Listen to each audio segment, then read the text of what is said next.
फौज आपको इतना सक्षम बना देती है कि आप बाहर आके कुछ भी कर सकते हैं। चाहे आप कंपनी चलाना चाहें, आप कंपनी चला सकते हैं। चाहे आप कहें कि मैं पैराग्लाइडिंग या कोई भी स्पोर्ट्स, एडवेंचर स्पोर्ट्स करवाना चाहता हूँ लोगों को, वो भी फौज आपको सिखा के भेजती है। जैक ऑफ ऑल ट्रेड की सब करना है, बाहर ऐसे नहीं है। जय हिंद साथियों, आज हमारे साथ एक ऐसे वायु योद्धा हैं जिन्होंने अनेकों क्रिटिकल ऑपरेशंस में मां भारती की सेवा की है। हम ऐसे जाबाज वायु योद्धा विंग कमांडर विनीत कुमार सेवानिवृत्त जी का सैनिक वेलफेयर न्यूज के मंच पर स्वागत करते हैं। सर, सैनिक वेलफेयर न्यूज परिवार की तरफ से आपका बहुत बहुत हार्दिक अभिनंदन। थैंक यू साहब, आपने बुलाया, इतना सम्मान दिया यहाँ पर, और मैं आपका आभारी हूँ ये मौका देने के लिए। जो एक्सपीरियंस हमने फौज में एक्सपीरियंस किया है 14 साल में, ताकि उस चीज़ को आगे बता सकें, नई पीढ़ी को प्रेरित कर सकें कि वो आके माँ भारती की सेवा करें और आगे जो उसको आगे लेके जाए। सर, आपने 100+ VVIP एयर ऑपरेशंस किए हैं इंसिडेंट्स फ्री। ऐसे 0 एरर फ्री ऑपरेशंस करने के लिए टीम किस लेवल पर तैयारी करती है, इसके बारे में थोड़ा सा प्रकाश डालें, हमारे व्यूवर्स को बताएं ताकि उनको कुछ बेनिफिट हो। देखिए, जैसे फौज के अंदर आपके पास 0 ही है जो एरर में आ सकता है, कोई हमारे पास गुंजाइश नहीं है कि, और वो भी जब VIP हो जी, ऑपरेशन हो, तो उसके अंदर तो कोई भी गुंजाइश नहीं है। तो इसकी तैयारी जो होती है, उस तैयारी से ही आपको पता चलेगा। अगर 1 घंटे की फ्लाइंग है तो उसके लिए आपको 3 घंटे की ग्राउंड पे तैयारी करनी है। उसके बाद ही उस लेवल पे आप पहुंच के प्रोफिशिएंसी ले सकते हैं। फिर VIP मूवमेंट्स के अंदर, जिसमें VVIP है, जिसमें देश के सबसे सर्वोच्च कमांडर हैं और सारी जितनी भी अपनी फ्रेटर्निटी है वो जाती है, तो उन लोगों को सेफ रखना सर, और टाइम पे पहुंचाना, ये सबसे क्रिटिकल एम रहता है उस सॉर्टी का, जिसके अंदर वो जाते हैं। अब इसके अलग अलग लेवल पे बहुत सारी एजेंसीज़ को इन्वॉल्व करना पड़ता है। सारी जो एजेंसीज़ को इन्वॉल्व करने के बाद ये मेक श्योर करना पड़ता है कि सब अपना काम अपने टाइम के ऊपर पूरा करें, क्योंकि सारी एक के बाद एक एक्टिविटी प्लान होती है। उसमें सिविल एजेंसीज भी होती हैं, उसमें अपनी फौज की एजेंसीज भी होती हैं, पुलिस भी इन्वॉल्व होती है, काफ़ी मूवमेंट में SPG भी इन्वॉल्व होती हैं। तो उन सबका कोऑर्डिनेशन और वो सबको मेंटेन करना, और उसके बाद VIP को उसके डेस्टिनेशन पे पहुंचाना, ये मेन चीज़ है। अब फौज में जो हमें सिखाया गया है कि हर चीज़ के जितने भी स्टेप्स हैं, सारे स्टेप्स को डिटेलमेंट के साथ एनालाइज करना है। एनालाइज करने के बाद उसका बेस्ट और वर्स्ट के सिनेरियो दोनों को समझना है, परखना है, और उसकी हर चीज़ का कि अगर ये हुआ तो क्या स्टेप करना है, जो अपना प्रोसीजर रहता है, SOP रहती है, वो इतने डिटेलमेंट में बनाई गई है कि उसके अंदर चूक नहीं हो सकती है। और वो बहुत सालों से चलती आ रही है, और वो टाइम के साथ इम्प्रूव हम करते रहते हैं, अपडेट होती रहती है। तो उसके अंदर यही था, जब मैंने 3.5 साल वो काम देखा मैंने, जिसके अंदर थे, इसमें अपने नहीं, बाहर के VIPs भी थे। काफ़ी बड़े बड़े मूवमेंट्स हुए जिसके अंदर सिर्फ अपने देश की नेताओं या VIPs को नहीं, बाहर से भी जो स्टेट हेड्स आते थे उनका भी हम पूरा देखभाल करते थे कि किसी चीज़ में कोई कमी ना रह जाए। बिकॉज हम जब वो कर रहे हैं तो वो पहला हमें ही देखते हैं कि हमने कैसा बंदोबस्त कर रखा है, कैसे हम तैयार हैं उन चीज़ों के लिए।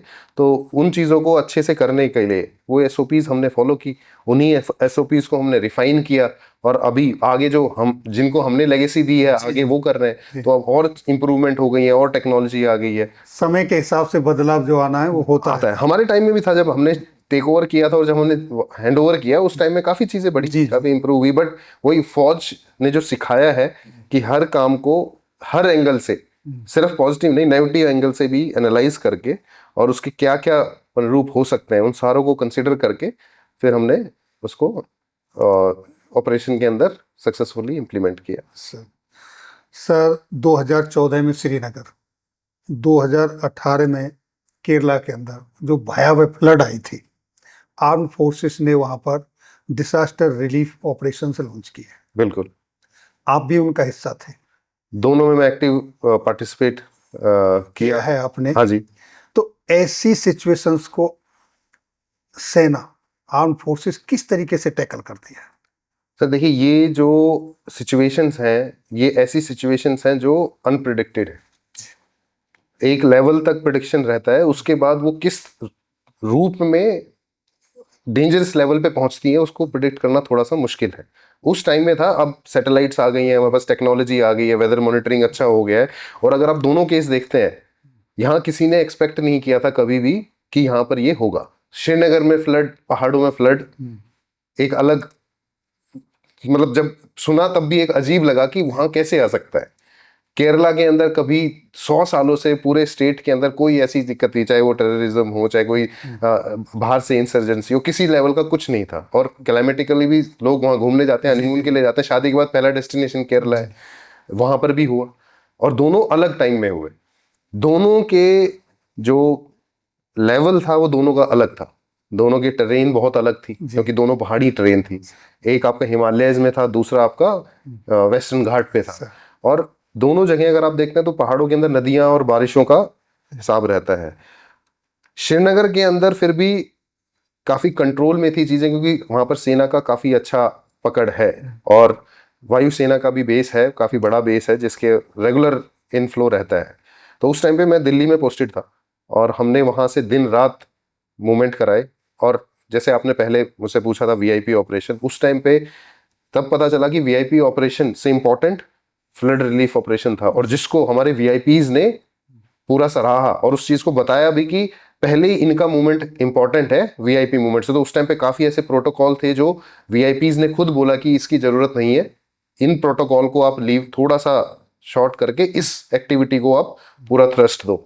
तो उस टाइम पे मैं ऑपरेशंस देख रहा था दिल्ली से। हमने यहाँ से रेगुलर एयरक्राफ्ट के अंदर रिलीफ मटेरियल भेजा, और वहाँ से रिलीफ मटेरियल जब ड्रॉप होता था तो वहाँ से हम जो लोगों को हमने सेव किया था उनको हम लेके आते थे यहाँ पर नॉर्मल कंडीशन में रखने के लिए। तो 31 MCU है हमारा, वहाँ पर जहाज फुल आता था। फौजी जहाज कंफर्टेबल तो होता नहीं है, क्योंकि उसमें तो सैनिक जाएगा, उसको तो कौन कंफर्ट देगा, कोई कंफर्ट नहीं देता है। और ना उसके अंदर अपना एसी ऐसा होता है कि जैसे अपने सिविल जहाज में होता है। तो लोग आते थे काफ़ी अजीब, अलग उल्टी कर देते थे, लाइक वॉमिटिंग हो जाती है उसके अंदर।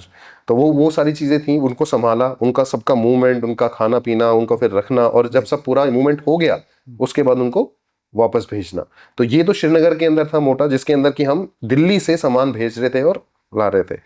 लेकिन अगर आप केरला की बात करते हैं, केरला के अंदर अलग सीन था। केरला क्या है, चारों तरफ से वो एक तो शेप है उसका लंबा, और वो पूरा पहाड़ी से दूसरी साइड से कवर है।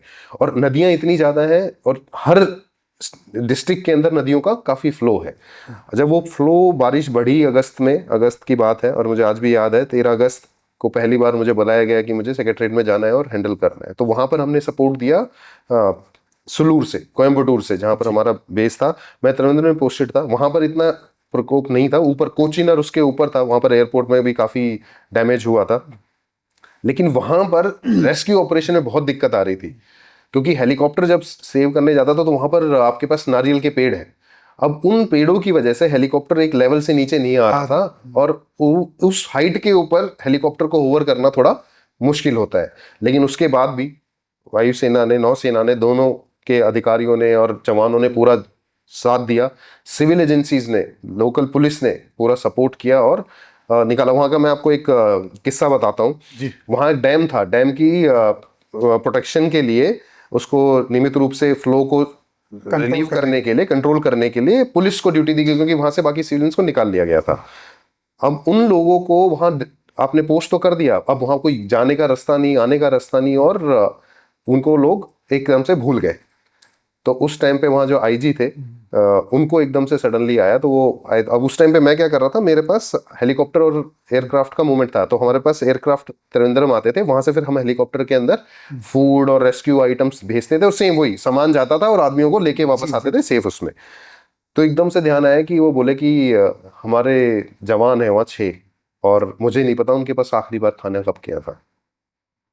तो वो एक अंदर से होता है ना फौजी वाला, तो मतलब ये तो बहुत बड़ी बात है, वो इतने दिन से वहां है, और वो है भी इस पोजीशन पे कि अगर कुछ फ्लो एक्स्ट्रा हुआ, कुछ हुआ, तो सबसे पहले वही डेंजर में आएंगे। तो फिर मेरे ही कोर्समेट थे, वो उस टाइम वहाँ ऑपरेट कर रहे थे, उनसे हमने बात किया। फिर हमने रूट ऐसे एनालाइज किया कि उनको वहाँ पर खाना ड्रॉप करते हुए वहां से निकले। और फिर हमने रेगुलर किया कि जो भी हेलीकॉप्टर उस रूट पे निकलेगा वो वहां पर खाना ड्रॉप करते हुए ही जाएगा, क्योंकि हम खाना लेके जाते थे। जी। बच्चियों को हमने रेस्क्यू किया, उनकी रिक्वेस्ट आई। और केरला की मैं एक बहुत अच्छी बात कहूंगा कि जो लोकल पब्लिक थी उसने आर्मी और एयरफोर्स और नेवी तीनों को बहुत सपोर्ट किया। उसके सपोर्ट की वजह से लोकल मछुआरों ने अपनी बोटें निकाली, उन्होंने हमें गाइड किया, फौजियों को गाइड किया कहाँ जाना है, कैसे जाना है। और वो चीज़ हम बहुत जल्दी और बहुत तेजी से रेस्क्यू कर पाए। उस टाइम पे एक दो केसेस भी हुए थे, जैसे वहाँ पर लोग कहते थे कि अब पता चला फौज किस काम के लिए है, तो उसको फिर उस टाइम बताया ये देखिए फौज इस काम के लिए दूसरे नंबर पर, ये काम हमारा सेकंड नंबर पे आता है, सेकेंडरी काम ये हमारा हाँ, नहीं है। ये है नहीं है, लेकिन हमारे देश वासियों को अगर जरूरत पड़ेगी कभी भी कहीं भी तो हम सबसे आगे आगे खड़े होकर उस चीज को डील करेंगे। तो उस टाइम साउथ में थोड़ा इन क्लाइमेटिक कंडीशंस की चीजें आई नहीं है। जैसे अपना ईस्टर्न साइड में अगर हम जाते हैं, बिहार असम साइड में फ्लड्स आते रहते हैं, तो वहां पर हैबिचुअल है, वहां पर हेलीकॉप्टर्स जाना, रेस्क्यू करना लोगों को है, इधर नहीं था। तो उन्होंने पहली बार देखा, लेकिन सपोर्ट भी बहुत अच्छे से किया। और उस चीज का आज तक मेरे को बहुत अच्छा लगा। वो 14-15 दिन सेक्रेटरीट में रहा, कंटिन्यूस काम चला। और बाद में लोगों के काफ़ी अच्छे मैसेज भी आए, लोगों ने काफ़ी सपोर्ट भी दिया और पहचान भी वहाँ लोकल लोगों को पता चला, तो काफ़ी काफ़ी अच्छा लगा। तो सर वो जो डैम पे पुलिस वाले थे 6 लोग, उनको कितने दिन के बाद खाना मिला? उनको आई थिंक 2 दिन के बाद, तीसरे दिन हम पहुंचा पाए थे पहला, जब याद आया था। 2 दिन तक उनके पास खाना नहीं नहीं था। था। ये भी बड़ी चूक है। चूक है। पर वो सिचुएशन ऐसी थी ना उस टाइम में, एक्चुअली अब हर डिस्ट्रिक्ट के अंदर दिक्कत थी। एडमिनिस्ट्रेशन पूरा का पूरा नॉर्मल लोगों को बचाने में और उसमें लगा हुआ था। और उस पर्टिकुलर डैम के ऊपर क्या हुआ था, बाकी जगह कंट्रोलिंग जो थी वो मॉनिटरिंग हो रही थी, पर वहाँ एक निकल गया वो दिमाग पर।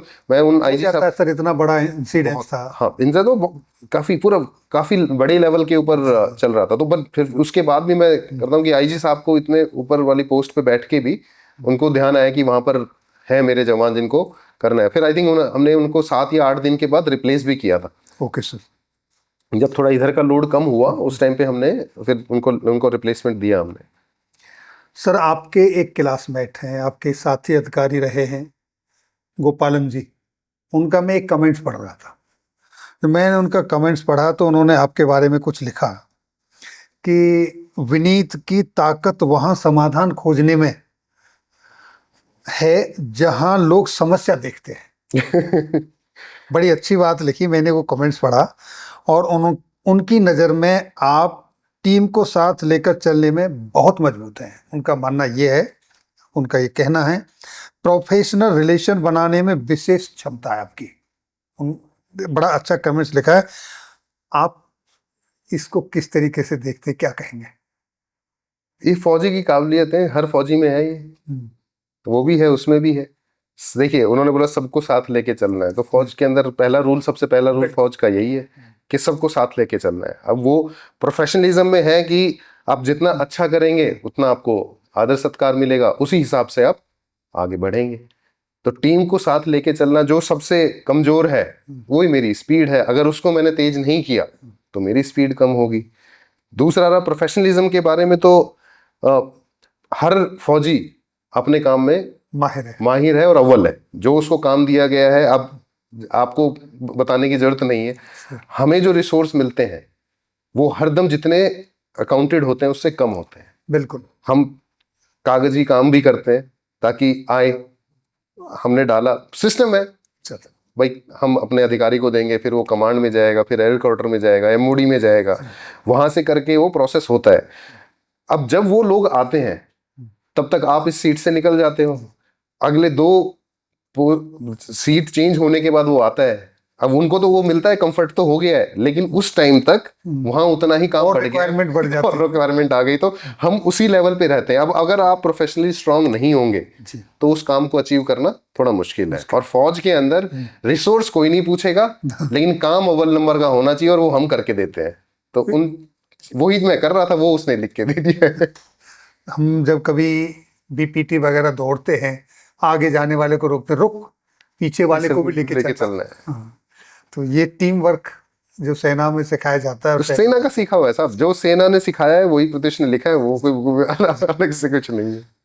सर, आपने सोशल मीडिया में, इलेक्ट्रॉनिक मीडिया में, प्रिंट मीडिया में देखा भी होगा, पढ़ा भी होगा। आजकल कहीं सिविलियन के द्वारा, कहीं पुलिस के कुछ लोगों के द्वारा, मैं सारे डिपार्टमेंट का तो नहीं कहूँगा, सर्विंग और रिटायर्ड अपने जो डिफेंस पर्सनल है आर्म फोर्सेस के, कहीं मारपीट, किस तरह की बदतमीजियां हो रही हैं जो पहले कभी कभी सुनने को मिलती थी, आजकल जगह जगह पर हो रही हैं। अभी हाल ही में आपने देखा होगा, पटियाला में एक कर्नल वात साहब जो हमारे सेना मुख्यालय में पोस्टित थे, उनके बच्चों के उसके साथ देखा। अभी हाल ही में बेंगलोर में हुई है एक ब्रिगेडियर साहब से उनके साथ में। तो इसको आप किस तरीके से देखते हैं? क्या इसका समाधान हो सकता है? सेना की तरफ से इस पे कोई एक्शन होना चाहिए? देखिए, सेना की तरफ से सबसे पहले सपोर्ट होना चाहिए। जी। चाहे वो सेना के अंदर है या सेना निवृत्त हो गए हैं, जी। उन लोगों को सपोर्ट करना हमारी सेना का अधिकार, सबसे पहला कर्तव्य वो बनता है। अब हमने आपने एक टाइम दिया, अपने परिवार से दूर रहे, एक सेक्रीफाइस दिया। उस सेक्रीफाइस के बाद अगर ऐसी कोई घटना होती है तो उसमें सेना को डटकर हमारा साथ देना चाहिए। साथ में सिविल अथॉरिटीज को ये चीज समझनी चाहिए कि जिन लोगों ने अपने चीज का सेक्रीफाइस करके उनके लिए बॉर्डर पे खड़े रहे हैं, अपने परिवार से दूर रहे हैं, और जब भी कोई भी आँच आई है उस टाइम पे बिना सोचे समझे अपनी जान दांव पे लगा के जी। आगे रहे, तो उनको वो रिस्पेक्ट मिलना चाहिए। ये नहीं कह रहे कि हम हर चीज चाहिए हमें, बट ऐसा व्यवहार उचित नहीं है। जी। और इसमें जो हमारी न्याय प्रणाली है उसके अंदर भी कोई प्रावधान रखना चाहिए जिसकी वजह से किसी भी आदमी को ये स्टेप उठाने से पहले सोचे दो बार कि ये जो कर रहे हैं उसका परिणाम क्या होगा। तो ये थोड़ा सा पॉलिसीज और सपोर्ट सिस्टम अगर बनेगा तो ये चीजें थोड़ी कंट्रोल में आएंगी, क्योंकि जो सीनियर अधिकारी हैं, ब्रिगेडियर साहब हैं, कर्नल साहब हैं, उन्होंने अपनी ऑलमोस्ट पूरी लाइफ फौज को दे दी है, देश को दे दी है। मैं फौज को नहीं कहूंगा, देश को दे दी है। उसके बाद ये उचित नहीं है। सर, मैंने ब्लैक एंड व्हाइट में तो कहीं पढ़ा नहीं है, लेकिन मैंने सुना है हमारे से जो पहले अपने जवान जब कभी छुट्टी आते थे और कोई उनके अगेंस्ट में जुडिशियली कार्रवाई चल रही है, कोई केस चल रहा है, तो उनको उनकी छुट्टी के दौरान सुनवाई होती थी, उनको तारीखें उस समय दी जाती थी।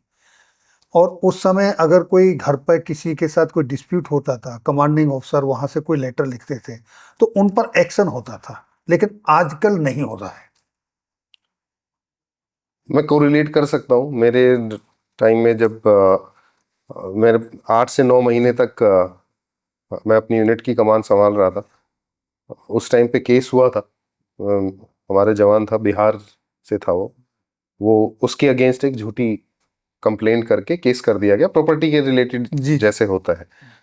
तो उस टाइम पे उसने बताया सर ऐसे से करके दिक्कत है। तो मैंने पढ़ा जो आप बता रहे हैं कि हम क्या कर सकते हैं, उसकी हमारे क्या प्रावधान है जिसके अंदर एक फौजी को कोई प्रोटेक्शन है या किसी चीज से थोड़ा सा रिलीफ मिल सकता है। तो उसमें यही था कि आप एज ए कमांडिंग ऑफिसर, आप वहाँ पर भी जो अधिकारी हैं, जो एडमिनिस्ट्रेशन है और जो पुलिस है, उसको आप अपना केस प्रेजेंट करके इंडिविजुअल के बारे में बता के सपोर्ट करिए। और वो मैंने किया। उसके बाद उस चीज़ को काफ़ी पॉजिटिव लिया गया और जो हमारा जवान था उसको काफ़ी रिलीफ भी मिला, उसके परिवार को प्रोटेक्शन भी मिली। और जवान भी अग्निवीर था जो आया ही था, जस्ट 3 महीने हुए थे। उससे उस लड़के के अंदर काफ़ी मोटिवेशन आया, सपोर्ट कि हमने उसको सपोर्ट किया। फैमिली से रिलेटेड था, थोड़ा वो रहता है गांव के अंदर चीज़ें, उसके साथ थोड़ा ऊपर नीचे कर दिया गया था, ज़मीन ऊपर नीचे करके उन्होंने नाम लिखा दिया था और उसके ऊपर केस कुछ डाल दिया था। तो वो उसका केस उन्होंने कर दिया जब मैंने लिख के भेजा कि ये लड़का इस टाइम से इस टाइम तक हमारे पास था और ऐसा कोई वो नहीं है और इसके लिए आप उचित इसके परिवार को सेफ्टी दें, वो करें। फिर जब over a period of time मैंने और लोगों से डिस्कस किया तो बहुत लोगों को इस चीज़ का पता ही नहीं था कि ये प्राविधान है जी, कि अगर कमांडिंग ऑफिसर या फौज अपने किसी जवान के लिए या अधिकारी के लिए लेटर लिखती है तो उसको कंसिडर करते हैं, जबकि सिविल पैरेंट्स में लोगों को पता था और हमारे साइड से काफ़ी टाइम ये चीज़ें मिस हो जाती हैं। वो प्रोविजन अब भी है, लेकिन उसको कितने लोग यूज़ कर रहे हैं अवेयरनेस की भी कमी है। अवेयरनेस की बहुत कमी है, जी। क्योंकि इन चीज़ों के बारे में किसी को नहीं बताया जा रहा है सर, ना, क्योंकि वो एक एक्चुअली अगर आप रेगुलर वर्किंग में देखते हैं तो वो उस डोमेन में आता नहीं है, तो वो बताया नहीं जाता। जी जी। अब उसमें फिर इंडिविजुअल या तो जिसके ऊपर वो केस हो रहा है वो, या फिर उसका अधिकारी, वो उन दोनों के ऊपर सीमित है कि उनका कितना दायरा है, कितना वो सोच सकते हैं, कितना वो एक्सरसाइज कर सकते हैं, कितना पढ़ सकते हैं। बट प्राविधान है जी। और वो सबको यूज करना चाहिए। सर्विंग जो है उनको पता होना चाहिए कि किस तरीके से तो बचाया जा सकता है। सर, आपने अपने कार्यकाल में लगभग आपने 1.5 दशक तक सेवा दी है। कोई एक ऐसी इंसिडेंट, कोई एक ऐसी घटना जो आपके दिल को छुई हो और आपको लग रहा है कि वो आप शेयर करना चाहें? ऐसे तो काफ़ी हैं, बट किस्से जो ज़्यादा थे वो फ्लड रिलीफ के ही थे। तो एक रिक्वेस्ट आई थी इस कॉलेज की छात्राओं की। सर, अब वो सरकारी कॉलेज था, काफ़ी, वो 3 मंजिल या 4 मंजिल ऊंचा था। कहाँ पर? केरला के अंदर था, त्रिशूर डिस्ट्रिक्ट के अंदर। सर, तो वहाँ पर क्या था, उनको खाना पहुँच रहा था, बट वहाँ एक बच्ची की तबीयत एकदम से डाउन हो गई, क्योंकि पानी काफ़ी था, पानी सही नहीं था, सप्लाई हो रही थी बट उसको फीवर और डायरिया टाइप शिकायत हुई। तो 2-3 बार गए वहाँ पर, लेकिन किसी को पता नहीं चला, क्योंकि अब वहाँ खाना सप्लाई कर रहे हैं, तो वहाँ फौज को ये लग रहा था, जो भी हेलीकॉप्टर जा रहा था, कि सब सेफ है, सब ऊपर आराम से रुके हुए हैं, पानी के अंदर है नहीं, और कोई मैसेज नहीं आ पा रहा था वहाँ से। बट उस बच्ची ने, उनका जो ग्रुप था उसमें से किसी ने एक सीएम पोर्टल के ऊपर अर्जी डाली कि ऐसे ऐसे करके हमारा एक एक हमारे साथी है, उसकी अभी तबीयत खराब है और उसको इवैक्यूएशन की जरूरत है। अब वो मैसेज आया था शाम को 5:30-6 बजे के आसपास। अब रात को हेलीकॉप्टर रेस्क्यू ऑपरेशन के लिए जब कुछ नहीं है तो थोड़ा रिस्की रहता है, और वो जैसे मैंने आपको बताया वहाँ पेड़ और उसका भी वो था। तो पूछा गया, मैंने रिक्वेस्ट रेज की कि इमिजिएटली अगर हम भेज के रिकवर कर सकते हैं यहाँ से या कोचिन से, तो अप्रूवल लेने पड़ते हैं, जैसे आपको मालूम है फौज के अंदर करके। तो रातों रात हमने अप्रूवल लिया शाम को, और 7 बजे, 7, सवा 7 बजे हेलीकॉप्टर निकल गया शाम को। और अराउंड 1.5 घंटे के बाद हमने उनको रिकवर किया, रेस्क्यू कर लिया। तो वो आने के बाद वो आया तो फिर पता चला, फिर हमारे साथ एडिशनल चीफ सेक्रेटरी साहब बैठे थे, तो उन्होंने भी बोला। तो अच्छा लगा जब उन्होंने बोला कि वो बच्ची आई, थोड़ी थी, उसकी एज आई थिंक 10 साल थी, और वीकनेस और उसकी वजह से उसको फीवर एंड ऑल वो हो गया था। तो वो किया, तो वो एक ऐसा था कि कर पाए हम टाइम पे, और फौज ने सपोर्ट किया उस चीज़ को, हमें रिक्वेस्ट आई और हम उसको प्रोसेस कर पाए। सर, एयरफोर्स जल्दी छोड़ने की कोई वजह? देखिए, आपने बताया 1.5 दशक सेवा कर दी, तो जब तक कहता है जो प्राइम टाइम था वो फौज को दिया। और छोड़ने की वजह ऐसे कुछ नहीं है, कि वो एक प्लान था कि 14-15 साल देश को जितना टाइम में एकदम फिट और यंग है तब देंगे, उसके बाद फिर माँ भारती के बाद अपनी माँ की सेवा करेंगे। सही। सर, सर, आपकी जानकारी में, आपकी कभी नॉलेज में कोई एक ऐसी ऑर्गेनाइजेशन, इंस्टीट्यूशन आई कभी, जिस तरीके से आर्मी का जवान कहें तो एक सिपाही से लेके जनरल साहब तक, चीफ तक, तीनों सेनाओं के चीफ तक, सभी को जवान ही कहा जाता है, अपनी ड्यूटी के लिए सर्वोच्च सैक्रिफाइस की कसम खाता है, और अपनी ड्यूटी के निर्वाह करने तक कुछ भी हो जाए लेकिन वो पीछे मुड़ के नहीं देखता। क्या कोई और संस्था ऐसी है जो ऐसी कसम खाती हो? फौज है, और वो फौज तो काफी है ही सर, कोई और भी है आपकी नॉलेज में ऐसी कोई संस्था जो ऐसी कसम खाती हो? देश के लिए तो हम ही हैं जो करते हैं। बाकी इंटरनल सिक्योरिटी की सर्विसेज जो हमारी हैं वो भी तत्पर सपोर्ट करती हैं, वो भी हैं जो अपनी पुलिस फोर्सेस हैं आपकी, इसके अंदर फायर सेफ्टी की एजेंसीज हैं, वो भी करती हैं, वो भी अपनी शपथ खाती हैं, बट मौका हमें थोड़ा ज़्यादा मिलता है। लेकिन वो सर्वोच्च सेक्रीफाइस की कसम नहीं खाती सर। हाँ, वो तो देखिए, वो मैंने बताया ना, वो फौज के पास ही है, वो 3 जो अंग हैं, जो 3 पार्ट है, वो उन्हीं के पास है और वो ही रखते हैं उस चीज। और कोई नहीं है। लेकिन फिर आपने देखा होगा कि इतना सेक्रीफाइस करने के बावजूद भी सैनिकों को अपने हकों के लिए सड़कों पर आना पड़ रहा है। आपने देखा होगा 2014 से पहले और ओआरओपी के लिए हमारे मेजर जनरल सतवीर साहब ने कितना आंदोलन किया, और ओआरओपी इम्प्लीमेंटेशन के बाद फिर जंतर मंतर पे हुआ। इसकी क्या वजह है? क्या ये सही है? देखिए, जैसे मैंने आपको पहले बताया कि एक इंसान जो अपने हर, वो तो चलो लास्ट रिजॉर्ट, लास्ट सेक्रीफाइस छोड़ दिए, उसके अलावा भी बहुत सेक्रीफाइस हाँ, करता है इंडिविजुअल। परिवार से दूर, बच्चों से दूर, फैमिली से दूर, आप कोई भी रिश्तेदारों के जितने फंक्शंस हैं वो आप नहीं अटेंड करते हो, आप अपनी एक खुद का एक परिवार बना के वहां रहते हो। कई बार तो अपने फंक्शन भी मिस हो मिस जाते हो हैं। जाते हैं। शादी के 3 फंक्शन होंगे, हो सकता है कि आप 2 ही अटेंड कर ये पाए, पाए, तो तीसरा नहीं कर पाएंगे। तो वो करने के बाद जो एक अवेयरनेस लेवल और एक सपोर्ट सिस्टम, जो मैंने बताया कि वो फौज से ही आना है। फौज को ही इतना स्ट्रांग होना है कि उसकी अपनी पॉलिसीज उनको, जब आप सेवा में हैं, जिस टाइम में आप कर सकते हैं, उस टाइम ही उन चीज़ों को प्रेजेंट करना है अच्छे तरीके से और ऊंचे लेवल पे, ताकि, क्योंकि जो हमारी फैटर्निटी है, जो हम आपस में, जो हमारा ग्रुप है, वो ही समझ सकता है कि हमारी क्या परेशानियां हैं। क्योंकि हम बोलते तो नहीं है, जी किसी को दिखाते तो नहीं है, जी लेकिन जो हक है वो मिलना चाहिए। और उसके लिए जो हमारे अधिकारी अभी हैं, उनको जो भी चीजें लगती हैं कि ये चीज किसी सेवानिवृत्त ने बोली है कि ये होना चाहिए, उस चीज को फोर्सफुली और इम्पैक्टफुली प्रेजेंट करना सरकार के सामने, और उसको आगे ले जाना उनकी जिम्मेवारी बनती है। क्योंकि कल उन्होंने भी उसी जगह पर आना है। इसलिए कि देखिए, वो एक मेरे सीईओ साहब बोलते थे कि बड़ाई उसमें है जब जिस सीट पे आप बैठे हो, उससे निकलते हुए उस सीट को अगले वाले के लिए उतना कंफर्टेबल करो कि वो आके बोले कि यहाँ कोई दिक्कत नहीं है। जी। तो अगर हम यहाँ बैठे हैं, हम अपनी तरफ से एफर्ट लगा रहे हैं, तो उस एफर्ट में यहाँ अगर वो भी यहाँ आएंगे, तो उस चीज को वहां से कंफर्टेबल करें कि यहाँ आके उनको अच्छा लगे कि हाँ।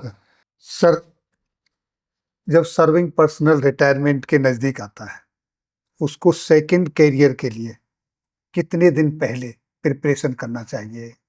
किस तरीके से करना चाहिए? क्योंकि आने के बाद फिर जब इधर-उधर भटकते हैं, ताकि उनको इस तरह की समस्याओं का सामना ना करना पड़े और सेकंड कैरियर उसकी योग्यता के अनुसार उसको मिल जाए। ये आपने बहुत एक अच्छा क्वेश्चन पूछा है, और ये लास्ट, अगर आप मुझसे पूछें तो 1.5 साल से ये चीज अलग अलग फेज में, अलग अलग रूप से मेरे सामने आई है, क्योंकि मैं इस प्रोसेस से निकला हूँ। तो जैसे आपने बोला कि जब मैंने तो पहले ही प्लान कर लिया था कि 14 साल की सर्विस होने के बाद मुझे बाहर आना है। कुछ लोग नहीं कर पाते हैं, कुछ सोचते हैं कि कंटिन्यू करेंगे, लेकिन कारणवश नहीं मिल पाता है।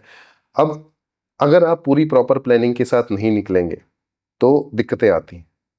मैंने देखा, मेरे साथ जो अधिकारी थे उनको दिक्कत आई, और उन दिक्कतों से निकलने का एक वही तरीका है जो फौज ने सिखाया है। आपको बैठ के पहले अपना एम फाइनल करना है कि आपको करना क्या है। फौज आपको इतना सक्षम बना देती है कि आप बाहर आके कुछ भी कर सकते हैं। चाहे आप कंपनी चलाना चाहें, आप कंपनी चला सकते हैं। आप चाहे जिस काम में आप एक्सपर्ट है उसको करना चाहें, वो कर सकते हैं। आप कहें कि मैं पैराग्लाइडिंग या कोई भी स्पोर्ट्स, एडवेंचर स्पोर्ट्स करवाना चाहता हूं लोगों को, वो भी फौज आपको सिखा के भेजती है। हर चीज़ है, लेकिन उसके लिए एक बहुत ही गाइडेड और सटीक अप्रोच के साथ आपको बाहर निकलना पड़ेगा। आप ऐसे नहीं कह सकते कि भाई मैं तो एचआर में भी काम कर लूंगा, मैं तो एडमिन में भी काम कर लूंगा, मैं सिक्योरिटी भी देख लूंगा, मैं ऑपरेशन भी देख लूंगा। वो फौज में चलेगा, जैक ऑफ ऑल ट्रेड की सब करना है। बाहर ऐसे नहीं है। अगर आप इस मेंटेलिटी के साथ बाहर आते हैं तो आप सक्सेसफुल नहीं हो पाएंगे।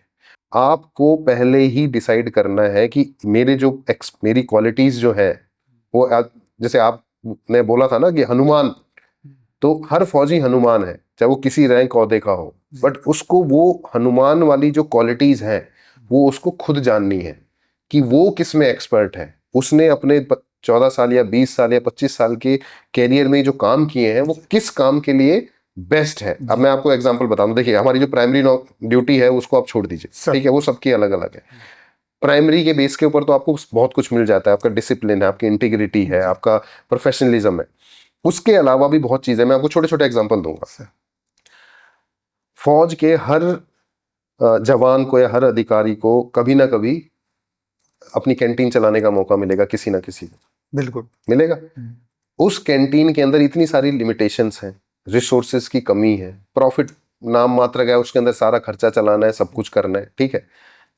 उसको आप एक डी मार्ट या एक मॉल के, ये पेंटलून्स के या किसी भी बड़े रिटेल शॉप के प्लांट से कंपेयर करके देख लीजिए कि कौन सा चलाना इजी।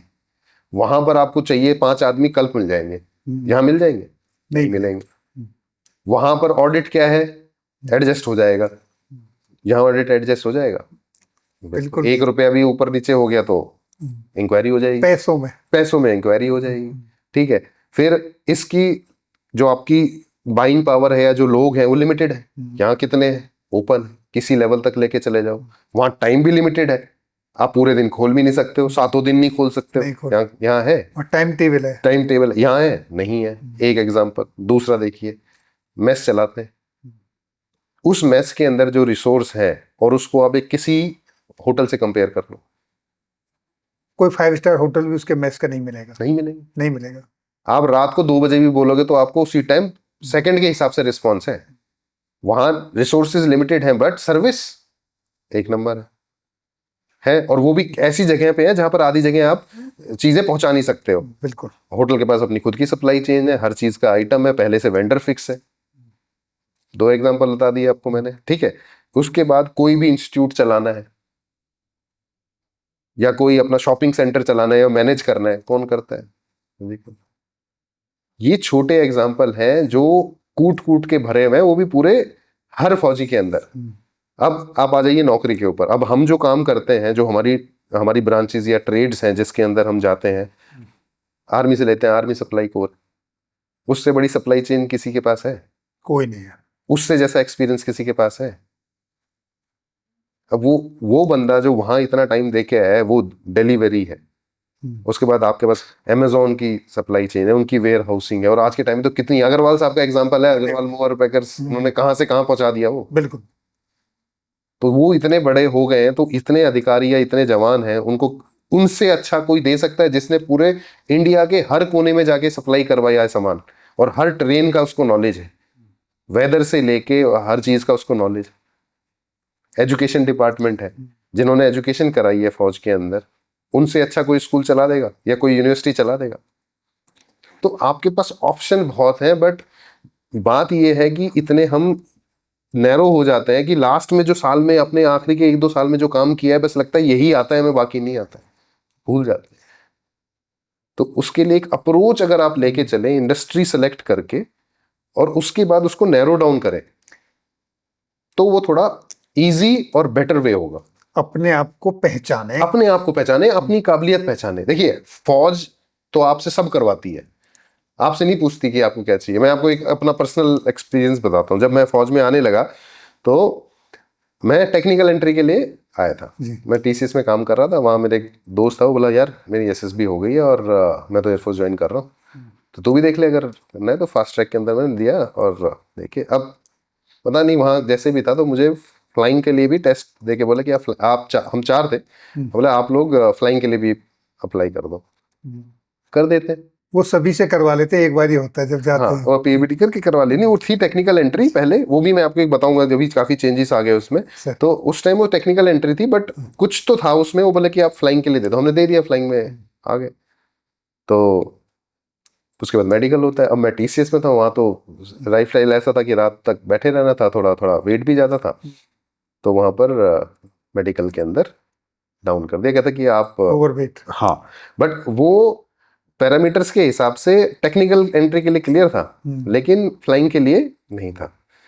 तो वो प्रेसिडेंट के पास जाना होता है, तो उस टाइम एक ग्रुप कैप्टन मैडम बैठी थी, तो मैं बोला मैडम मेरे को फ्लाइंग नहीं करनी, मैं टेक्निकल के लिए आया था, मैं टेक्निकल के लिए क्लियर हूँ, आप मुझे क्लियर कर दो। तो उन्होंने बहुत बहुत प्यारी बात बोली, और मैं 14 साल वो बात अपने दिमाग में रखी। उन्होंने बोला बेटा आखिरी डिसीजन जो आपने लिया था अपने बारे में वो था कि फौज में आना है। उस डिसीजन के बाद हम डिसाइड करेंगे कि आप क्या करोगे, कि तो कहाँ फिट करना है। तो वही है वो उस टाइम हमने हर काम किया और मैं तो फौज में बहुत वो मिला और वही चीज था। लेकिन अब बाहर आने के बाद जो मैंने डिसाइड किया कि मेरे को क्या करना है, वो हर फौजी को डिसाइड करना है कि फौज से निकल के उसको क्या करना है। वो उस चीज पे उसको स्ट्रांगली चिंतन करके अड़े रहना है और वो करने का थोड़ा टाइम लग सकता है पर मिलेगा, मिलेगा। इम्पेशेंट नहीं होना है और प्रेशर में नहीं आना है, बस। सर आपके पास डिफेंस और कॉर्पोरेट आज दोनों का एक्सपीरियंस है, हाँ जी। आप क्या सलाह देंगे? डिफेंस छोड़ के कॉर्पोरेट में आ जाना चाहिए? अगर आना चाहिए तो फिर क्यों आना चाहिए, या देखिए फिर वही कंटिन्यू करें? देखिए ये इसका जवाब मैं ना पहले एक वो देता हूँ आपको ना। पहले तो मैं ये कहूँगा कि अभी मेरे हैं कोर्समेट हैं, मेरे सीनियर्स हैं जो एसएसबी के अंदर जीटीओ हैं, सर साइकोलॉजिस्ट हैं, इंटरिंग ऑफिसर हैं।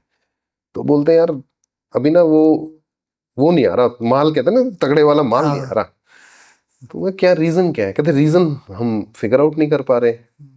क्या है कि लोग क्यों इतना ज़्यादा फोकस नहीं है या उस लेवल का नहीं है क्वालिटी वाइज में ना। तो एक दो कॉलेजेस के अंदर मैं गया, वहाँ बच्चों से इंटरेक्ट किया, बातें ली, तो फिर मेरे को लगा कि बच्चे इंटरेस्टेड है, माँ बाप इंटरेस्टेड है, लेकिन एक गैप है, एक कम्युनिकेशन गैप है कि फौज में क्या है, फौज आपको क्या देती है और फौज आपको किस लेवल तक ले जा सकती है। तो जो वो छोड़ने नहीं छोड़ने की बात है, उससे पहले बताओ पहले आना क्यों है। आने के बाद छोड़ना है ना, तो पहले मैं आने की बताता हूँ। तो जब जैसे मैं बच्चों से पूछ रहा था तो उनमें से बच्चे बोले सर पायलट बनना है। तो ना बेटा आपके पेरेंट्स के पास काफ़ी पैसा है इसका मतलब। कहते नहीं सर, नहीं है तो फिर पायलट कैसे बनना है। कहते सर लोन लेके बनना है। मैं बेटा लोन लोगे तो रीपे करना पड़ेगा ना। हाँ, कहते और भी अच्छा तरीका है। कहते क्या, मैं एसएसबी क्लियर करो और फ्लाइंग विंग में ज्वाइन करो। तीनों फौज में है, एयरफोर्स आर्मी नेवी तीनों के अंदर। उस बच्चे को उसका नहीं पता था, उसको नहीं पता था। अब तो सरकार ने एनडीए में इंजीनियरिंग दे दिया है, पहले तो वो ऑप्शन नहीं था, लेकिन उस बच्चे को फ्लाइंग का नहीं पता था। उसके बाद इंजीनियरिंग का आया, वो बच्चा बोला इंजीनियरिंग का मैं इंजीनियरिंग करके क्या करना चाहता है। कैसा, मुझे मैकेनिकल इंजीनियरिंग में काम करना है। तो ठीक है, वो बाहर तो खिलौने हैं जो बाहर चलते हैं, असली चीज देखनी है तो फौज में आओ। फौज में आ जाओ। टैंक है वहाँ, ट्रक भी 12x12 चलता है। बाहर 4x4 में लोग बहुत हो जाता है कि पता नहीं क्या चला लिया। तो उस लड़के को उसके बाद जब बताया उस बच्चे को ना, तो वो बोला सर सच में ऐसा है। हाँ, अब देखिए हमारी फौज की ये हमारी रिक्वायरमेंट है कि हम चीज़ें बाहर ओपन में नहीं दे सकते हैं, हम उसको काफ़ी कन्फाइन रखते हैं। हमारा इक्विपमेंट है, चाहे हमारी फैसिलिटीज़ है, टेक्नोलॉजी है, बट अच्छी चीज़ को ग्रास्प करने के लिए, अच्छे रिसोर्स को लाने के लिए थोड़ा अवेयरनेस करना जरूरी है। कर रहे हैं, फौज कर रही है, लेकिन उस लेवल का नहीं कर रही है, उतनी जगहों पे नहीं कर रही है जहाँ करना है। तो अगर इन चीज़ों को लेके बच्चा अंदर आएगा, अच्छा टैलेंट आपको मिलेगा, उसके बाद जब वो वहाँ परफॉर्म करेगा फिर उसकी इच्छा है। देखिए सब हर आदमी का अलग माइंडसेट रहता है। कुछ पैशन के लिए आते हैं, कुछ नौकरी के लिए आते हैं, कुछ माँ भारती की सेवा करने आते हैं, तो सबका मोटिव अलग है। बात छोड़ने की जो आती है तो उसमें काफ़ी फैक्टर्स इन्वॉल्व होते हैं। काफ़ी, देखिए आप काफ़ी लंबे टाइम से फैमिली से दूर रहते हैं जी। पेरेंट्स हैं, उनकी रिक्वायरमेंट, फैमिली रिक्वायरमेंट भी आ जाती है। तो उस चीज़ में आप बाध्य नहीं रख सकते हैं। अच्छा है, मैं तो बोलता हूँ फौज ने ये ऑप्शन दिया है कि आप, अगर आपको लगता है कि आप अब कंटिन्यू नहीं करना चाहते हैं वैलिड रीज़न के साथ, जी। छोड़ने का ऑप्शन है तो छोड़ते हैं। किसी को लगता है कि जैसे अभी वो पहला ऑप्शन तो ये है कि अगर आपको रैंक नहीं मिल पा रहा है, ग्रोथ नहीं हो पा रही है, तो आप छोड़ सकते हैं। वो ऑप्शन तो पहले से था। अब जैसे मेरे साथ थे, मेरे साथ तो काफ़ी साथियों को पीसी मिला है। अब गवर्नमेंट एक्सेप्ट कर रही है, लोगों को आ रहे हैं, बहुत 100 अफसर एक ही ब्रांच के जा रहे हैं और जिसको चाहिए उसको मिल रहा है। कुछ की है रिक्वायरमेंट, उसकी वजह से वो बाहर आना चाहते हैं तो बाहर भी आते हैं। किसी का फैमिली रिक्वायरमेंट है, बच्चों का रिक्वायरमेंट है काफ़ी। अब जैसे मेरे केस में है कि मेरी वाइफ मेरे साथ रही तो वो डॉक्टर है, बट नहीं कर पाई हो प्रैक्टिस, तो मेरे को उनका भी सोचना है कि वो बोलती है मेरे को इतना टाइम हो गया, थोड़ा मुझे भी एक्सप्लोर करने दो इतना बाहर रह के। सो अलग अलग मिक्स मैच रहते हैं और वो इंडिविजुअल का डिसीजन है। फौज बहुत अच्छी है, फौज जो आपको देती है, जिस लेवल पे आपको लेके जाती है, वो और कोई ऑर्गेनाइजेशन नहीं दे सकती, इसमें कोई डाउट नहीं सर। तो अब उसके बाद, उस कैपेबिलिटी के बाद, उस एकमात्र इंडिविजुअल जिसकी अपनी एक सोशल लाइफ और वो है, उसको हमें रिस्पेक्ट करना चाहिए। अगर कोई किसी रीजंस की वजह से छोड़ना चाहता है, करना चाहिए। हाँ, ये नहीं होना चाहिए कि वो अननेसेसरी किसी गलत मोटिव के साथ या उसके साथ बाहर निकल रहा है, और वो कोई फौजी करेगा नहीं, क्योंकि इतनी ट्रेनिंग और उसके बाद वो नहीं करेगा। तो सर आपको नहीं लगता कि ये हम यूथ के बीच में फौज की जो फैसिलिटी हैं, फौज का जो कैरियर है, उसको पहुंचाने में कहीं पीछे हैं? बहुत पीछे। अगर आप मुझसे पूछते हो, जो गैप मैंने देखा है, बहुत पीछे। अगर देखिए, हमारी विंग है एयरफोर्स के अंदर, अलग विंग है, आर्मी के अलग विंग है। प्रचार करते हैं, कब करते हैं, कितना टाइम करते हैं? कभी नहीं करते। आप बताइए। एक प्राइवेट कॉलेज जब सीजन आता है बच्चों को एडमिट करने के लिए, वो कितनी ऐड करता है? आप अपने लोकल में नहीं, पूरे नेशन में करता है। बिल्कुल। देयर आर यूनिवर्सिटीज जिनके अंदर पूरे इंडिया से बच्चे आते हैं। कैसे आते हैं? वो प्रचार करते हैं। मैं कल एफ कैट की एड सुन रहा था, जो एयरफोर्स का एंट्रेंस एग्जाम है। डेट बता दी और कैरियर बता दिया। क्या कैरियर है, क्या दे सकते हो, क्या क्या ऑप्शन है। मैंने देखा है ट्रांजिशन होते हुए, बहुत चीजें, बहुत फौज अंदर से बहुत करी, पर उसको बताना बहुत जरूरी है। एड अगर पेपर पे भी, अगर आप आर्मी एयरफोर्स की एड देखते हो, उसमें बस ब्रांच लिख रखी है, technical entry, branch, NDA, flying. बस। अब उससे आप कैसे समझोगे? अब उसका बताओ कि आपको क्या दिया जाएगा, आपको क्या मिलेगा। मैं ये नहीं कह रहा कि आप पर्क्स के बारे में बताओ, अब मैं ये नहीं कह रहा कि आप उनको बताओ कि क्या क्या फैसिलिटीज मिलेंगी, बट काम के बारे में तो बताओ कि काम का जो सेटिस्फेक्शन फौज में आके है, जो काम कर रहे हो। मैं आपको अपना एग्जांपल बताता हूँ। इंडिया का कोई एयरपोर्ट होगा जो मैंने नहीं देखा होगा। वो ऐसे हैं जहां पर लोग अपने प्राइवेट जेट लेके जाते हैं, वहां गए हुए हैं। जी। आप नॉर्मल में कर सकते हैं? नहीं कर सकते। सर आपने देखा होगा जब कभी इंडिया पाकिस्तान, इंडिया चाइना या किसी देश के साथ कभी कोई टेंशन वाली बात आती है, तो आज तक पर दूसरे चैनलों पर इनके पास इतने जहाज हैं, इनके पास इतने फाइटर, इनके पास इतने वेपन, इतने के पास इनके न्यूक्लियर वेपन हैं, सारी चीज़ बता देते। उतनी जानकारी तो 90% फौजियों को भी नहीं पता है जितनी वो वहाँ पर बताते रहते हैं। तो हम अगर अपने इन सेना के लिए अच्छा कैंडिडेट लाने के लिए प्रचार प्रसार करें, तो इसमें कोई बुराई तो नहीं होनी चाहिए। नहीं, बुराई नहीं है। और इसके अंदर अब देखिए, बुराई एक तो कहीं नहीं, बेस्ट टैलेंट मिलना चाहिए। बेस्ट बेस्ट तब आएगा जब बेस्ट टैलेंट को ये इन्फॉर्मेशन Information मिलेगी कि वहां जाकर तुमको क्या क्या मिल सकता है। देखिए, मैं अपना एग्जांपल देता हूँ। जब हमने ज्वाइन किया था, उस टाइम पे फौज के अंदर सिस्टम थोड़ा अलग था, एयरफोर्स के अंदर, कि आपको हर ब्रांच की अलग एंट्री थी। एडमिन ब्रांच में आना है तो एडमिनिस्ट्रेशन में आना है, अलग है। फ्लाइंग की अलग है, टेक्निकल की अलग है, अकाउंट्स की अलग है। सबके अपने अलग एग्जाम होते थे, सब अपने पेपर देते थे, और उनकी सबकी अलग एक मेरिट बनती थी। अब उस मेरिट में जो कम सीट है, उतने ही लोग होंगे, नीचे वाले निकल जाते थे। तो उसके बाद बहुत अच्छा सोच के इम्प्लीमेंट किया गया कि भाई ये एसएसबी जिन्होंने क्लियर किया, मतलब वो अफसर बनने लायक है, छोड़ो मत, क्योंकि हम शॉर्ट हो रहे हैं। तो कंबाइन कर दिया हमने कि भैया आप जो सबके लिए एलिजिबल है, आप सब भरो, एग्जाम दो, जो जिसमें पर्टिकुलर उसका है, अपनी चॉइस मांगते जाओगे। भाई मैं फ्लाइंग ले लेना है, फ्लाइंग टिक कर दिया। फ्लाइंग में नहीं हुआ, सेकंड चॉइस बनाओ, भाई मैं इंजीनियरिंग में बनने को रेडी हूँ, इंजीनियरिंग दे दिया। चलो इंजीनियरिंग की मेरिट में भी नहीं आया, लेकिन एसएसबी क्लियर है, तो आप अकाउंट्स में या एडमिनिस्ट्रेशन में या लॉजिस्टिक्स में कहीं भी, तो उससे एक नंबर होना शुरू हुआ। लेकिन वो नंबर करने के बाद अब नंबर नहीं बढ़ा कि लोग इतने आए कि सारी की सारी वैकेंसीज फुल जाए। मैं खुद बता दो, मैं काफी सरप्राइज था। हमारे बैच की स्ट्रेंथ 60 होनी चाहिए थी, हम 40 थे। 33% का। और वो आज भी वैसा ही है, चेंज नहीं हुआ है। तो उसके लिए बहुत जरूरी है कि करेक्ट, अब जैसे अब पहले MiG-21 का एक डर था कि MiG-21 फ्लाइंग कॉफिन है, जी जी। अगर बच्चा वहां जाएगा तो माँ बाप को होता है, बिल्कुल बिल्कुल डर रहता है, बिल्कुल रहता है। इंसिडेंट्स भी बहुत हुए। अब वो चेंज हो गया है, लेकिन उसको कहाँ कौन प्रचार कर रहा है कि अब हमारे पास लेटेस्ट जहाज है। सुखोई है, रफेल है, तेजस है, हमारे पास एकदम एकदम लेटेस्ट जहाज है। अब वो चीज रही नहीं है, लेकिन वो चीज बतानी पड़ेगी ना लोगों को, उनको नहीं पता है। उनके दिमाग में आज भी वही है कि अगर आर्मी में गया है तो वो बॉर्डर पे ही खड़ा होगा, एयरफोर्स में गया है तो वो MiG-21 ही उड़ाएगा।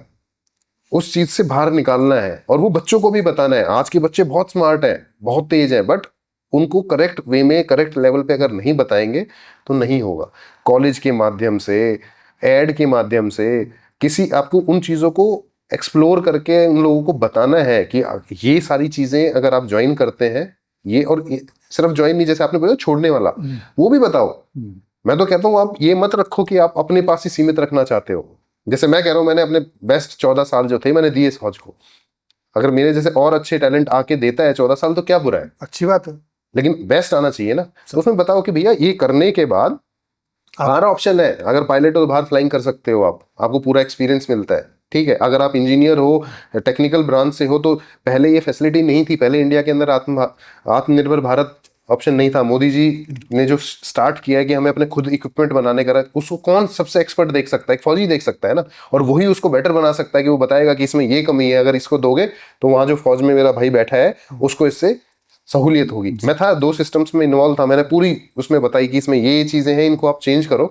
साइंटिस्ट के साथ काम किया DRDO के, उनको बताया सर आप इन चीजों को इंप्रूव करोगे तो आएगा। अब वो फैसिलिटी है, लेकिन वो हमें बताना है। कुछ बजट एडवर्टाइजमेंट के लिए रखना चाहिए, रखना चाहिए, बिल्कुल रखना चाहिए। जो कि नहीं है।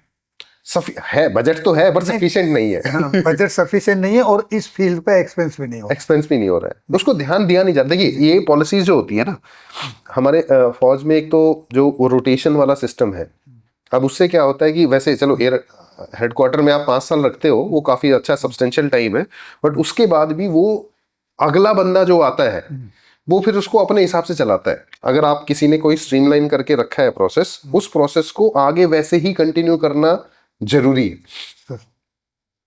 तो उस पर थोड़ा सोचना जरूरी है। ये HR पॉलिसीज में एक्चुअली थोड़ा हम कभी कभी लैग कर जाते हैं, जो मैंने रियलाइज किया सिविल में आके काम करते हैं कि बाहर की HR पॉलिसीज काफी स्ट्रांग है, काफी स्ट्रांग है। हम कहते हैं वेलफेयर और उसमें है, अच्छी है, सुनने में अच्छा लगता है, बट अगर आप बाहर की वेलफेयर से कंपेयर करते हो तो थोड़ा सा है।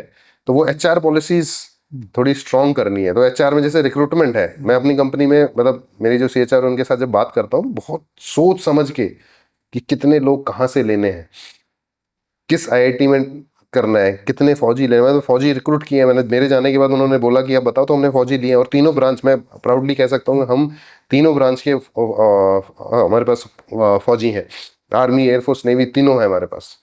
जब उनको बताया तो उन्होंने उस चीज़ को एक्सेप्ट किया, बट उन लोगों को पता नहीं था कि खूबी क्या है, किस काम में हम अच्छे से कर सकते हैं। तो वो हमारे लोगों को ही बताना है कि हमारे पास क्या क्या वैकेंसी है और उसके लिए कौन बेस्ट आदमी है। सर, आपकी पूरी सर्विस के दौरान आपका कोई एक ऐसा ऑब्जर्वेशन या कोई एक ऐसी एक्टिविटी आपने देखी हो कि वो सेना में नहीं होनी चाहिए, या ये एक्टिविटी बंद होनी चाहिए, ऐसा कुछ रहा? देखिए, ये मैं सिविल पैलेरन से आपको कंपेयर कराऊंगा।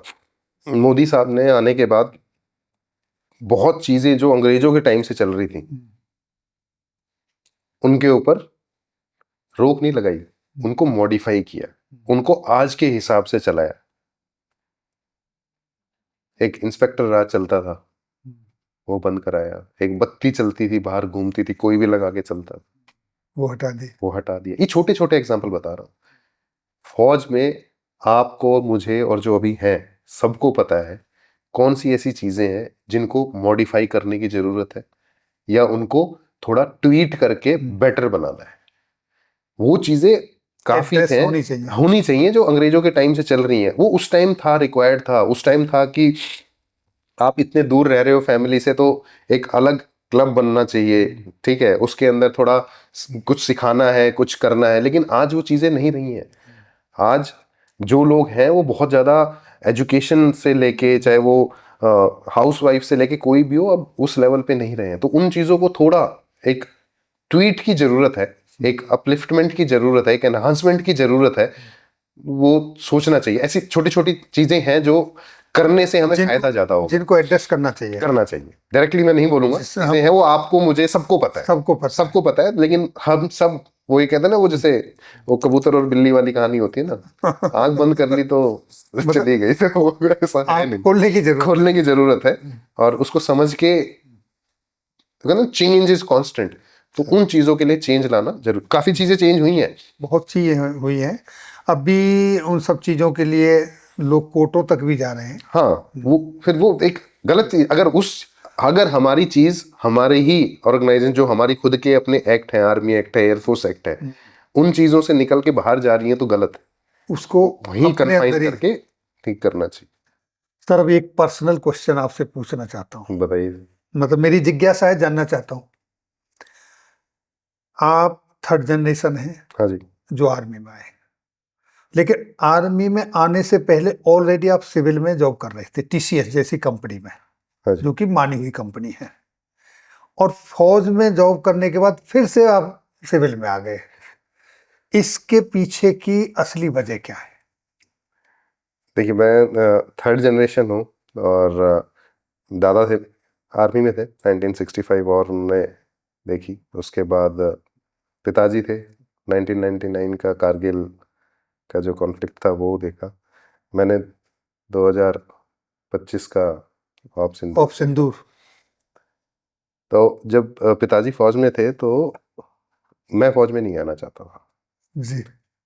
अब उसके रीजन बहुत ही बचकाना थे, जैसे वो कि, उम्र ही ऐसी होती है। हाँ, तो टीन एज कहते हैं ना, तो उसमें क्या था कि हर 2 साल 3 साल के अंदर ट्रांसफर।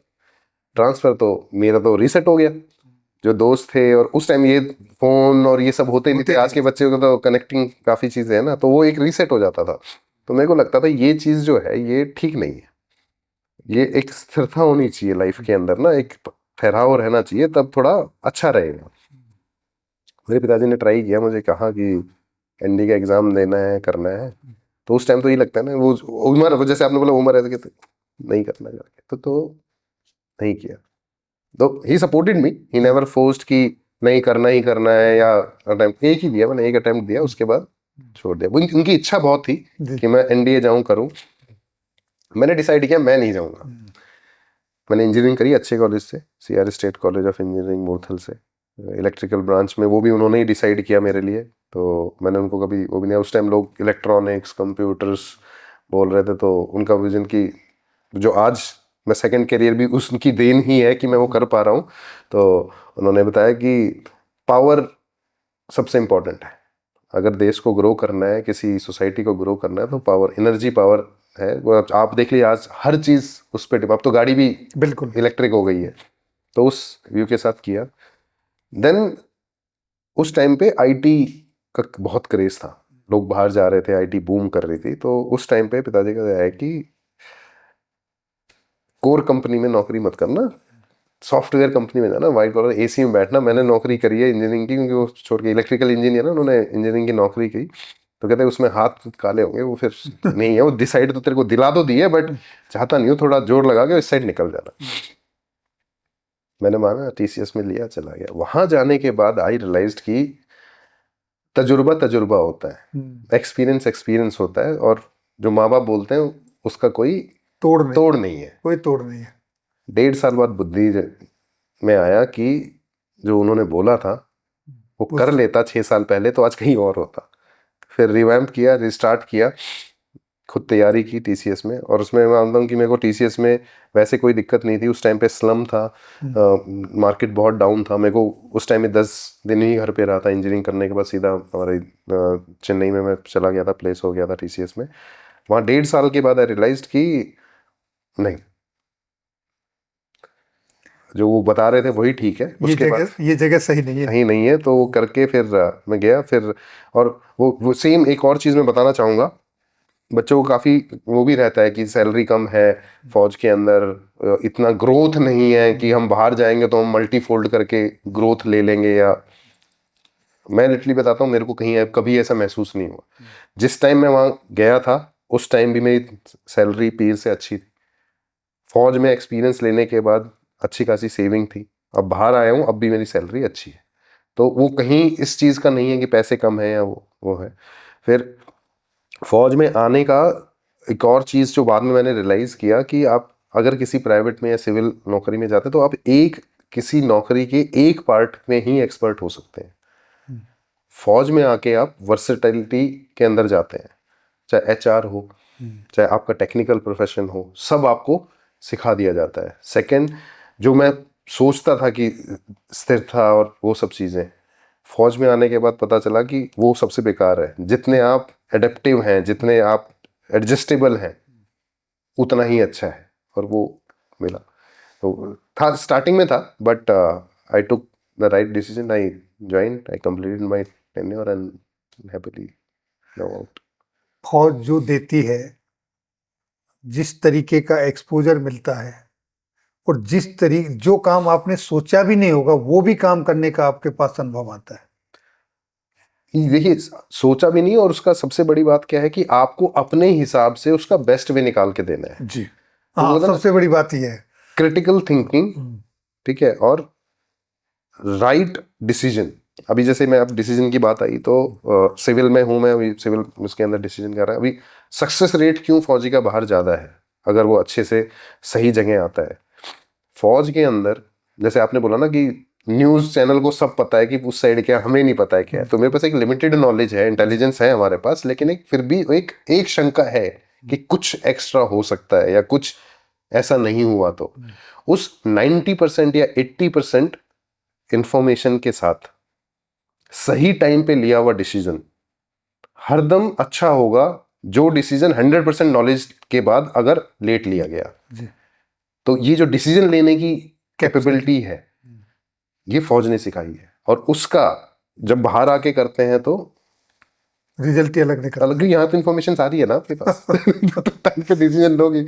मुझसे ऐसे ही एक एसईओ साहब ने पूछा, जब मैं पहला इंटरव्यू दिया था सिविल में, तो कहते कि आपके ऑपरेशन में और हमारे ऑपरेशन में क्या अंतर है। ऑपरेशन तो ऑपरेशन होता है। मैं सर, ऑपरेशन ऑपरेशन होता है, मैं बिल्कुल मानता हूँ आपकी बात, लेकिन आपका ऑपरेशन मेरे ऑपरेशन का 25% है। तो उनके जो चीफ ऑपरेशन ऑफिसर थे वो भी बैठे थे, वो थोड़ा बहुत ऐसे कैसे कह सकते हैं आप, जैसे मान रहे हो कि ऑपरेशन ऑपरेशन होता है। मैं सर, मैं ऑपरेशन में मना नहीं कर रहा हूँ, ऑपरेशन ऑपरेशन ही है, लेकिन आपका जो ऑपरेशन है और जब मैं एक्चुअल लाइव में ऑपरेशन करता हूँ उसमें आपका में से 25% पड़ता है। तो कहते हैं कि आप बताओ कैसे। बहुत सिंपल है। आप ऑपरेशन करते हो, उस टाइम पे कभी आप अपनी जान, अपने जवान की जान, या जो आपके लिए जो काम कर रहा है उसकी जान, और अपने इक्विपमेंट के डैमेज होने का सोचते हैं। मैं सबसे पहले, मेरी पहली गारंटी है कि पहले मैं बचूं। मैं बचूंगा तो मैं अपने जवानों को बचा के रखूंगा, और उनको बचाऊंगा तो मेरा इक्विपमेंट बचा रहना चाहिए, तभी मैं लड़ाई कर पाऊंगा। ये तीनों होंगे तो ऑपरेशन आएगा, जो भी 25%। आपके पास तो यही 25% ही, जिसको आपने 100% बना रखा है। तो ये एक एग्जाम्पल है छोटा सा, जो फौज से बाहर आके ऑपरेशन कर रहे हैं। आपको जो पहली चीज हमारे वहां है कि पहले बचो तभी तो आगे लड़ोगे। बाहर तो आपको सिर्फ लड़ना है। तो 25% काम करना है जो फौज में कर रहे हो तो एफिशिएंसी तो अपने आप आएगी। तो साथियों, अभी आपने सुना विंग कमांडर विनीत कुमार जी को, जिन्होंने बड़ी बेबाकी से हर सवाल का जवाब दिया। मुझे उम्मीद ही नहीं बल्कि पूर्ण विश्वास है कि ये पॉडकास्ट आपको पसंद आएगा। अगर पसंद आता है तो कमेंट्स बॉक्स में ज़रूर लिखें, और अगर आप चाहते हैं किसी अन्य टॉपिक पर विंग कमांडर विनीत कुमार जी को सुनना, तो टॉपिक लिखें और सर का नाम लिखें। मैं फिर एक बार रिक्वेस्ट करूंगा, सर को बुलाऊंगा आपके उस टॉपिक के ऊपर। सर, आपने अपना बहुमूल्य समय दिया, आप बेंगलोर से यहाँ तक पहुँचे, उसके लिए मैं अपने सभी व्यूवर्स की तरफ से आपका बहुत बहुत आभारी हूँ। और आपसे अनुरोध है कि मेरे व्यूवर्स ने अगर डिमांड दी तो आपको एक बार फिर तकलीफ दूंगा। बाकी सर, जय हिंद, जय भारत। जय हिंद, थैंक यू।